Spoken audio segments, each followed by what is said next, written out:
যারা এই মুহূর্তে সুখে আছে তাদের ওই সময়টাকে তারা কিভাবে আরো চার্মিং করে তুলতে পারবে, তাদের ওই সময়টাকে আরো কিভাবে সুন্দর করে এনজয় করা যায় সেই চেষ্টা করে।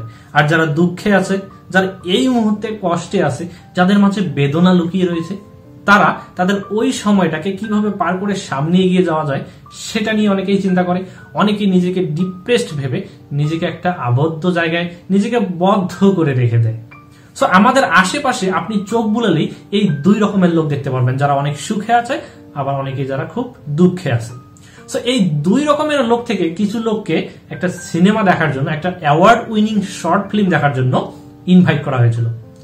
একটা নীরব থিয়েটারে 10 মিনিটের একটা অ্যাওয়ার্ড উইনিং ফিল্ম দেখানোর জন্য এই দুই রকমের লোক থেকে কিছু লোককে ইনভাইট করা হয়েছিল, যারা অনেক সুখে আছে তাদের সময়টাকে আরো চার্মিং করে তোলার জন্য, আর যারা একটু দুঃখে আছে তাদেরকে একটু মোটিভেশন দেওয়ার জন্য। সো ওই লোকগুলো যখন ওই থিয়েটারে গিয়ে জমা হলো তখন নীরব থিয়েটারে সব লাইট অফ করে দেওয়া হলো, সাদা একটা বিশাল পর্দায় সিনেমা শুরু হয়ে গেল। 10 মিনিটের একটা অ্যাওয়ার্ড উইনিং ফিল্ম। 1 মিনিট হয়ে গেল, পুরো ডিসপ্লে এখনো হোয়াইট হয়ে আছে। 2 মিনিট হয়ে গেল, এখনো ডিসপ্লে হোয়াইট। মানুষ তখন কথাবার্তা শুরু করে দিল। যারা সুখে আছে তারা একে আর অপরজনকে বলতে লাগলো, 2 মিনিট হয়ে গেল, এখনো তো সিনেমা শুরু হলো না। একটা 10 মিনিটের অ্যাওয়ার্ড উইনিং ফিল্মে যদি 2 মিনিট চলে যায় একটা সাদা ডিসপ্লে দিয়ে, তাহলে আমরা কি দেখতে আসছি? আমাদের সময়কে কিভাবে আমরা আরো চার্মিং করে তুলবো, আমাদের এই সময়টাকে কিভাবে আমরা খুব সুন্দরভাবে এনজয় করবো, এরকম কথাবার্তা শুরু হয়ে গেল। আর যারা দুঃখে আছে তারা শুধু ওই সাদা ডিসপ্লের দিকে এক দৃষ্টিতে তাকিয়ে রয়েছে। 3 মিনিট চলে গেল, 4 মিনিট চলে গেল, 5 মিনিট চলে গেল। এবার মানুষ বিরক্ত হয়ে উঠলো। যারা দুঃখে ছিল তারাও বলা বলি শুরু করলো, কি জন্য আসলাম এখানে? সময়টাকে আরো নষ্ট করার জন্য আসলাম, মুডটাকে আরো খারাপ করার জন্য চলে আসলাম। আর যারা সুখে ছিল তারা রীতিমতো বিরক্ত হয়ে উঠেছিল। এভাবে আরো 1 মিনিট কেটে গেল, 6 মিনিট কেটে গেল, 7 মিনিট কেটে গেল, 8 মিনিট কেটে গেল। ডিসপ্লে একদম সাদা, পুরো পর্দা একদম সাদা, একদম নীরব একটা থিয়েটার। কোনো শব্দ নেই, কোনো আলো নেই, কোনো সিনেমা নেই, কোনো ডায়লগ নেই, কোনো সংলাপ নেই। 9 মিনিট কেটে গেল। এইবার ডিসপ্লেতে একটা আলো এসে পড়লো। একটা ঘরের উপর থেকে একটা লাইট নিচের দিকে ধীরে ধীরে মুভ করতেছে। আলোটা মুভ করতেছে ধীরে ধীরে ধীরে ধীরে। 30 সেকেন্ড পরে, 9 মিনিট 30 সেকেন্ড পরে দেখা গেল একটা বেডের উপরে একজন অসুস্থ ব্যক্তি শুয়ে আছে, ব্যথায় কাতরাচ্ছে, কিন্তু উঠতে পারতেছে না, মুখ থেকে স্পষ্টভাবে কথা বেরোচ্ছে না। এরপরে ডিসপ্লেতে চলে আসলো একটা টেক্সট। 9 মিনিটে আপনি একদম বিরক্ত, তিক্ত হয়ে উঠেছেন। আর এই যারা প্যারালাইজড হয়ে আছে তারা বছরের পর বছর, সালের পর সাল, মাসের পর মাস ঠিক এভাবেই তাদের অনুভূতিগুলোকে চেপে রেখেছে। না পারতেছে মুখে বলে প্রকাশ করতে, না পারতেছে হাত পা নাড়িয়ে মানুষকে বোঝাতে। এই একটা টেক্সট পুরো হলটাকে নীরব করে দিল। যারা সুখে ছিল তারাও নীরব হয়ে গেল, যারা দুঃখে ছিল তারাও নীরব হয়ে গেল। একজন ব্যক্তি যে প্যারালাইজড হয়ে আছে, বছরের পর বছর, মাসের পর মাস, সালের পর সাল, তার অনুভূতিগুলোকে প্রকাশ করতে পারতেছে না, তার হাত পা নাড়িয়ে পাশের জনকে বোঝাতে পারতেছে না তার অনুভূতি। আর আপনি, আমি, আমরা একটু দুঃখ পেলে, একটু কষ্ট পেলে নিজেকে বদ্ধ করে আবদ্ধ করে রেখে দেয়। নিজের কাছে নিজেকে খুব ছোট মনে হয়, তাই না?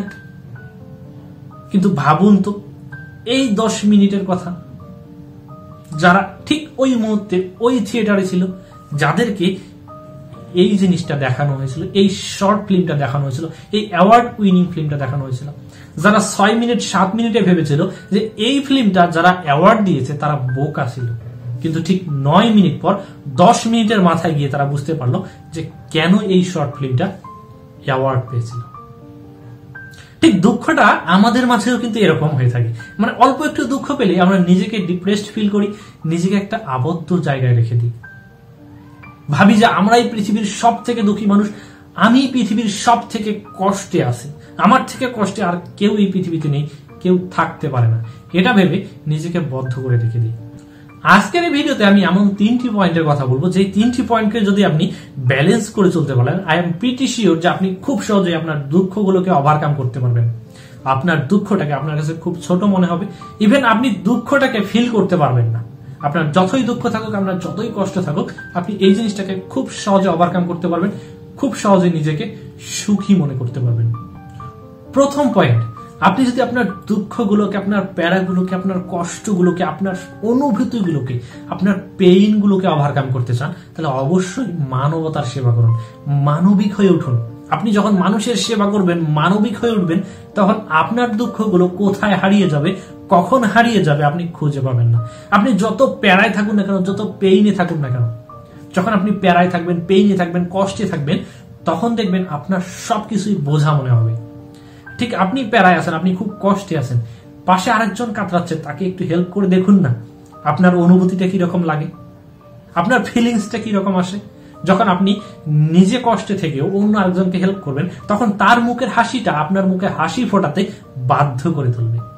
যখন তাকে আপনি হেল্প করবেন, সে যখন প্রাণ ভরে আপনাকে আশীর্বাদ করবে, প্রাণ ভরে আপনাকে দোয়া করবে, তখন আপনার ফিলিংসটা আপনি নিজেই বুঝতে পারবেন।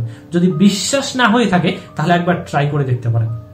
আপনি যদি মানবিক হতে পারেন, মানবতার সেবা করতে পারেন, প্রত্যেকটা প্রাণী, প্রত্যেকটা পশু, প্রত্যেকটা মানুষ, প্রত্যেকটা জীবজন্তু আপনার কাছে যদি সমান প্রায়োরিটি পায়, তাহলে আপনি হয়ে উঠবেন পৃথিবীর সেরা এবং সুখী ব্যক্তি। যখন আপনি কাউকে হেল্প করবেন, তখন ওই ব্যক্তিটা পরবর্তীতে আপনার হেল্প করার জন্য খুঁজে বেড়াবে আপনি কখন সমস্যায় পড়বেন। ভাবুন, আপনি যখন সবার হেল্প করতেছেন, আর আপনি যখন কোনো প্রবলেমে পড়বেন, তখন সবাই যদি আপনাকে হেল্প করার জন্য চলে আসে, তাহলে আপনি কতটা সুখী ব্যক্তি। আর আপনার কোনো দুঃখ নেক্সট টাইম আসার কোনো চান্সই থাকবে না। যখন আপনার কোনো প্রবলেম হলে হাজার জন ব্যক্তি, লক্ষ লক্ষ ব্যক্তি যখন আপনাকে হেল্প করার জন্য চলে আসবে, তখন আপনার দুঃখটা কোথায় থাকবে বলুন? আপনি আজকে একটা দুঃখের জন্য বাসায় নিজেকে বদ্ধ করে রেখেছেন, ঘরে নিজেকে বদ্ধ করে রেখেছেন, আপনি কোনো ওয়ে খুঁজে পাচ্ছেন না। কিন্তু ঠিক এই সময় যদি আপনাকে 100 জন ব্যক্তি সহযোগিতা করার জন্য আসে, আপনার বিপদের সময় যদি 100 জন ব্যক্তি আপনার পাশে এসে দাঁড়ায়, তাহলে আপনার দুঃখটা কোথায় থাকবে, আপনার কষ্টটা থাকবে কোথায়? যে সমস্যার সমাধান আপনি একা করতে পারবেন না, সেই সমস্যার সমাধান যদি 100 জন করার জন্য এসে যায়, তাহলে কি হবে? আপনার ওই সমস্যা খুঁজে পাওয়া যাবে? যাবে না। ঠিক এরকম আপনি যদি মানবিক হতে পারেন, মানবিকতার সেবা করতে পারেন, মানবিক হতে পারেন, তাহলে আপনার দুঃখ, আপনার কষ্ট, আপনার প্যারা, আপনার জীবনের পেইন, আপনার জীবনে যত রকমের অনুভূতি আছে, সবগুলো কোথায় হারিয়ে যাবে আপনি খুঁজে পাবেন না। দ্বিতীয় পয়েন্ট, একটা জিনিস মাথায় রাখবেন, সুখ, happiness not a destination, it is a journey. আপনি যতদিন মুভ করতে থাকবেন, আপনার ততদিন সুখটা থাকবে। কিন্তু আপনি যদি একটা ডেস্টিনেশন মনে করে থাকেন যে আমি একটা নির্দিষ্ট গন্তব্যে পৌঁছতে পারলে আমি পৃথিবীর সেরা সুখী ব্যক্তি হব, তাহলে আপনার সিদ্ধান্ত, আপনার থিঙ্কিং, আপনার চিন্তা ভাবনা পুরোটাই ভুল।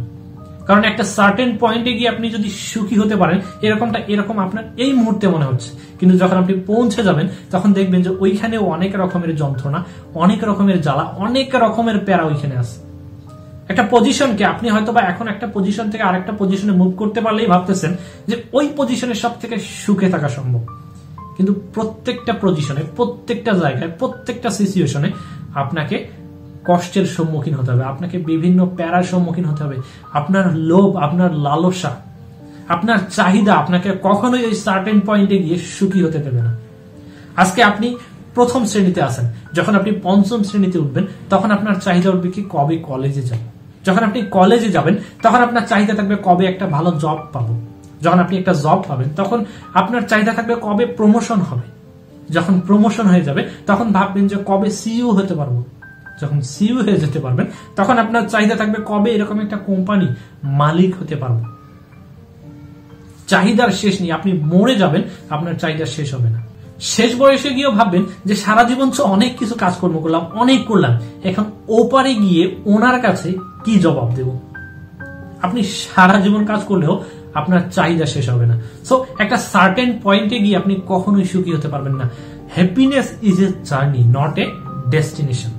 তৃতীয় পয়েন্ট, সুখে থাকতে গেলে আপনার এক্সপেকটেশনটাকে ব্যালেন্সে রাখতে হবে। এটা আমরা সবাই জানি, সুখে থাকতে গেলে আমাদের এক্সপেকটেশনটাকে ব্যালেন্সে রাখা একদম অত্যন্ত জরুরি। কারণ ব্যালেন্স যদি না থাকে আমাদের এক্সপেকটেশনে, তাহলে আমরা সুখী হতে পারবো না। আপনার হাতে আছে 10 টাকা, এখন আপনার চাহিদা যদি হয় 1 লক্ষ টাকা, তাহলে কখনোই আপনি সুখী হতে পারবেন না। আপনি এই 10 টাকাটাকে কিভাবে বাড়িয়ে তোলা যায় সেটা চিন্তা করুন, তবেই না আপনি 1 লক্ষে পৌঁছতে পারবেন। কিন্তু আপনি যদি এই 10 টাকা হাতে নিয়ে 1 লক্ষ টাকার স্বপ্ন দেখেন, তাহলে আপনি কখনোই সুখী হতে পারবেন না, বরঞ্চ আপনি আরো ডিপ্রেসড হয়ে যাবেন। আপনার প্যারাগুলো বেড়ে উঠবে, আপনার যন্ত্রণাগুলো আপনাকে আরো কুড়ে কুড়ে খাবে। সো এই স্বপ্নটা যখন দেখবেন, যতটুকু আছে ততটুকুই দেখুন। পাওয়ার আশাটা আপনি বেশি করতে পারেন, কিন্তু যা আছে তা নিয়ে সন্তুষ্ট থাকার চেষ্টা করুন। যতক্ষণ পর্যন্ত এই ব্যালেন্সটা আপনার মাঝে থাকবে, ততক্ষণ আপনি সুখে থাকবেন। কিন্তু ব্যালেন্সটা যখন ইমব্যালেন্স হয়ে যাবে, তখনই আপনার সবকিছু এলোমেলো হয়ে যাবে। এই যে শুরুতেই বলেছিলাম না, 10 মিনিটের অ্যাওয়ার্ড উইনিং ফিল্ম মানুষকে স্তব্ধ করে দিয়েছিল। যারা সুখে ছিল তারাও একদম স্তব্ধ হয়ে গেছিল, যারা দুঃখে ছিল তারাও তাদের অনুভূতিটাকে বুঝতে পেরেছিল যে আমি এই মুহূর্তে কোন সিচুয়েশনে আছি, আমি কতটা সুখে আছি, কতটা দুঃখে আছি, আমি কোন সিচুয়েশনে আছি, সবকিছু তারা বুঝে গেছে। সুখে থাকা, ভালো অনুভূতি ফিলিং করা, ভালো সময় কাটানো সবকিছুই ডিপেন্ড করতেছে আপনার নিজের মনের ভিতরে। আপনার মনটাকে আপনি যেভাবে প্রিপেয়ার করবেন, ঠিক ততটুকুই সুখে থাকতে পারবেন, ততটুকুই দুঃখে থাকতে পারবেন। আপনি যদি নিজেকে একটা আবদ্ধ করে রেখে দেন ছোট্ট একটা ব্যাপার নিয়ে, তাহলে সারা জীবন ওই জিনিসটা আপনাকে কুড়ে কুড়ে খাবে। কিন্তু আপনি যদি এই 3টি কাজ করার চেষ্টা করেন, আই এম প্রিটি শিওর আপনি লিখে দিতে পারবো আমি যে আপনি সব থেকে সুখী ব্যক্তি হতে পারবেন পৃথিবীর মধ্যে। সুখ is a journey, not a destination. এই কথাটা একদম মনে রাখবেন। আজকের ভিডিও এই পর্যন্তই। ভিডিও ভালো লাগলে অবশ্যই কমেন্ট করে জানিয়ে দিন। আর হ্যাঁ, আপনি যদি আমার চ্যানেল নতুন হয়ে থাকেন, তাহলে অবশ্যই আমার চ্যানেলকে সাবস্ক্রাইব করে আমার সঙ্গেই থাকুন। দেখা হবে পরবর্তী ভিডিওতে। Till then, tata, take care.